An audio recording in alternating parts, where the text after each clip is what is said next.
भंडारा देने के लिए, लेने के लिए आज एक गुरु जी के पास आए हैं, शिष्टाचार का जानने के लिए कि गुरु बिन ज्ञान न दूजा कोई। गुरु से ज्ञान लेने के बाद ज्ञान का परिभाषा क्या होता है, हम गुरु से सीखना चाहते हैं। आज हम गुरु जी के पास आए हैं। आप अपनी शिष्टाचारता के साथ छंगापुर में जो ग्राम सभा में आपका आयोजन हुआ है, ज्ञान का जो भंडारे का जो आप परिभाषित करते हैं, उस वर्णन का कुछ व्याख्या आप अपने मुखों से ग्रामीणों द्वारा पहुंचाइए। ज्ञायते अनेन इति ज्ञानम, परमात्मा को जानने की पूरी प्रक्रिया का नाम अथातो ब्रह्म जिज्ञासा सीधे ज्ञान के क्रम में आता है। जीवात्मा परमात्मा को प्राप्त करे, इसके लिए महात्मा की आवश्यकता होती है। श्रीमद् भागवत कथा के आयोजन के क्रम में श्रीमद् भागवत कथा श्रवण करने से जीव की व्यथा समाप्त होती है, प्रपंच का विस्मरण होता है, भगवत स्मरण होता है, सद्गुरु महात्मा की शरण होती है, तो मरण मंगलमय होता है। प्रत्येक व्यक्ति के जीवन में 4 पुरुषार्थ प्राप्त करने होते हैं, धर्म, अर्थ, काम, मोक्ष। 2 पुरुषार्थ भाग्य से, 2 कर्म से।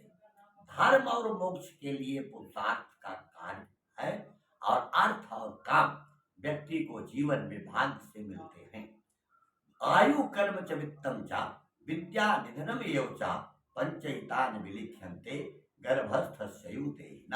ये श्रीमद् भागवत ग्रंथ 18,000 श्लोक हैं, 335 अध्याय हैं, 12 स्कंद है और इसको सुखदेव ने परीक्षित को सुनाया है।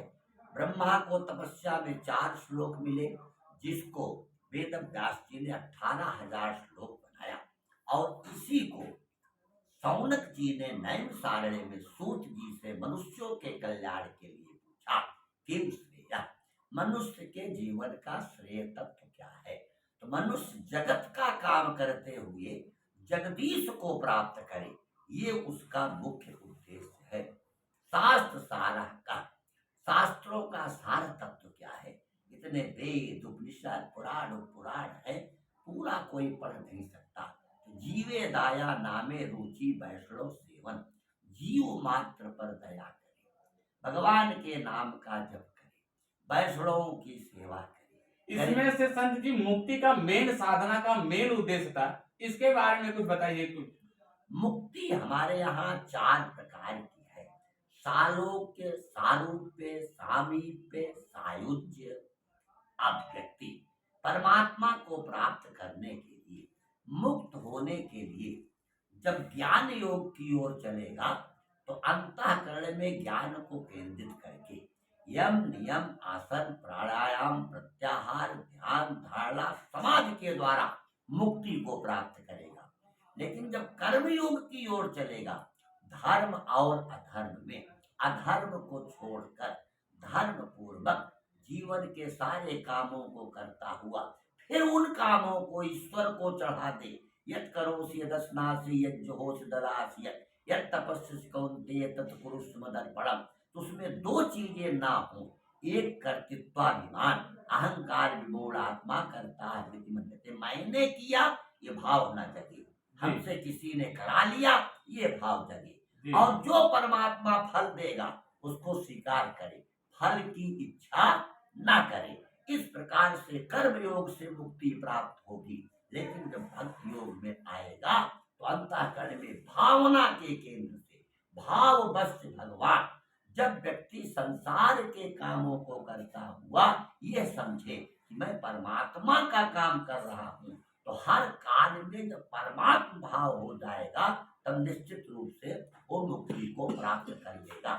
चौथे शरणागति प्रपत्ति है, उसमें परमात्मा कह देता है कि परमात्मा से कह दे कि हमारे पास कोई साधन नहीं है, प्रभु आप कृपा करके हमको संसार से मुक्त करें, जगत में जगदीश को प्राप्त कर लेता है। जन जन जनता तक, पृथ्वी लोक में आज लोगों तक आपके मुखों का क्या संदेशा जाना चाहता है कि तन इस नास्तिक शरीर को मुक्ति का साधन मिले।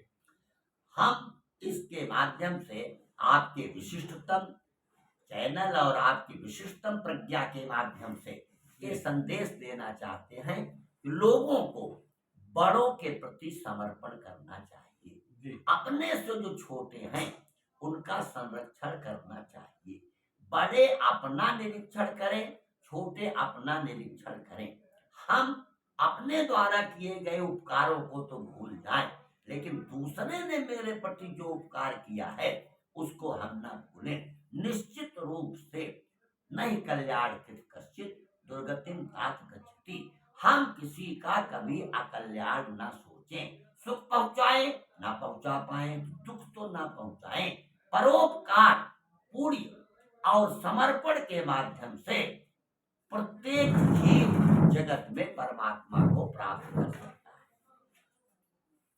प्रभु की कृपा भयं सब काजू, जन्म मार भय सफल भय आजू। गुरु के पास आकर ज्ञान की जो शिष्टाचार का देखने को मिला, गुरु से क्या मिलता है ये चीज आज हमने देखा। संसार में इस नास्तिक शरीर को मुक्ति पाने का जो साधना गुरु जी के मुखों से मैंने सीखा, ये से साधना हर ग्रामीणों को हर चीज पैगाम जाना चाहता है। मैं प्रेस मीडिया सरोज मिश्रा, जय हिंद।